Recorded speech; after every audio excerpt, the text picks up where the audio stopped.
युवा पीढ़ी के जज्बात को नेता प्रतिपक्ष आप नहीं समझ पाएंगे, क्योंकि आप लोगों ने तो जब सरकार में थे नौकरियों को गिरवी रख दी थी, निवेश बंद हो चुका था, दंगे होते थे, नौजवान फंसा दिए जाते थे, झूठे मुकदमे लाद दिए जाते थे, एवरेज हर तीसरे दिन एक दंगा होता था यूपी में। आज क्या है? आज दंगा मुक्त प्रदेश। हाँ,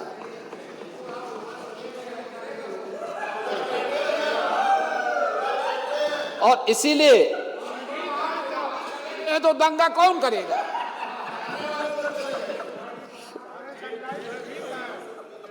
और इसीलिए हमारी सरकार ने तय किया है, हम लोगों ने एक निधि का गठन किया है। सरकार के स्तर पर 3,000 करोड़ रुपए की यह एक निधि प्रारंभ हो रही है। 1 करोड़ नौजवानों को टैबलेट या स्मार्टफोन की सुविधा उपलब्ध कराएगी सरकार। स्नातक, प्रास्नातक, तकनीकी और डिप्लोमा करने वाले नौजवानों को हम इस योजना के साथ जोड़ेंगे और उसकी आवश्यकता के अनुरूप डिजिटल एक्सेस भी उसको फ्री में उपलब्ध करवाने का कार्य करेंगे।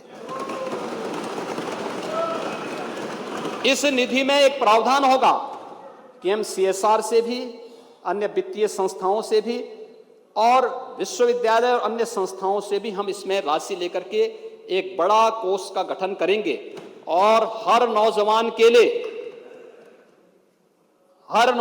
लिए मैं अपने सभी सहयोगी मित्रों से कहूंगा, जिन लोगों के सहयोग से यह आज घोषणा हो रही, जिनकी भावनाओं के अनुरूप हो रहा है, उनको तो युवाओं से कोई मतलब है नहीं, क्योंकि ये तो युवाओं को पहले ही गलत दिशा में ले जा चुके थे, उनके पर झूठे मुकदमे लाद चुके थे, दंगे करा करके प्रदेश के निवेश की संभावनाओं को ध्वस्त कर चुके थे, तो उनको कोई मतलब नहीं। लेकिन इधर से जो बैठे हुए हैं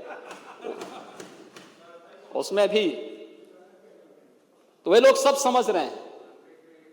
और उन सभी नौजवानों के लिए हमारी सरकार ये भी व्यवस्था कर रही है कि हमारा नौजवान जब किसी कंपटीशन की तैयारी करने के लिए जाएगा तो उसको हम भत्ता भी देंगे। किसी भी प्रतियोगी परीक्षाओं के लिए जाने के लिए एक नौजवान को कम से कम 3 प्रतियोगी परीक्षाओं में जाने के लिए भत्ता देने का काम सरकार करेगी। इस एक बड़ी योजना को लेकर के 3,000 करोड़ रुपए का एक कोष इस अनुपूरक बजट में लेने के लिए आए थे और युवाओं के लिए था, इसलिए ये लोग विरोध कर रहे हैं। मैंने इसीलिए कहा ना कि युवा विरोधी हैं ये लोग। तो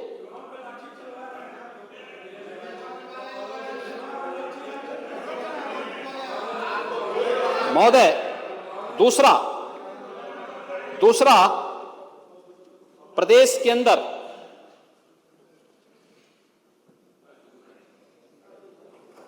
कितना अच्छा काम किया था निगरानी समितियों ने।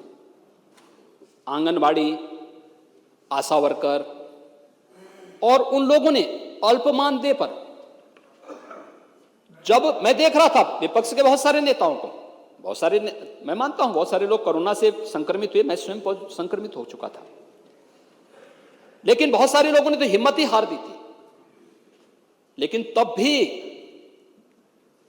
गांव घर घर वे समितियां जा रही थी, निगरानी समितियां जा रही थी। तो उसमें जो बहुत अच्छा काम किया था, इसलिए सरकार ने निर्णय लिया है आंगनबाड़ी कार्यकर्ती, सहायक कार्यकर्ती, आशा संगनी, PRD जवान, रोजगार सेवक, यानी जो अल्प मानदेय पर कार्य करने वाले थे, इन सबके मानदेय पर बढ़ोतरी करने का काम सरकार करेगी।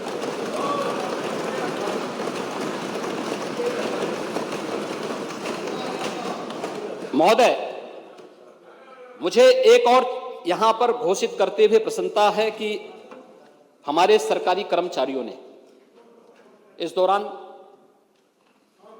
तमाम चीजों को कार्य किया है। तो सब जानते हैं किससे नाराज है, वो जानते हैं। महोदय, कोरोना कालखंड के दौरान सभी विपक्षी नेता होम आइसोलेशन में थे, भगवान करे होम आइसोलेशन में रहे।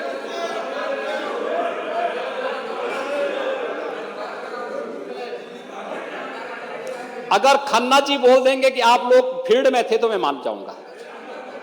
खन्ना जी क्या मानते हैं? आप मानते हैं लोग फील्ड में थे?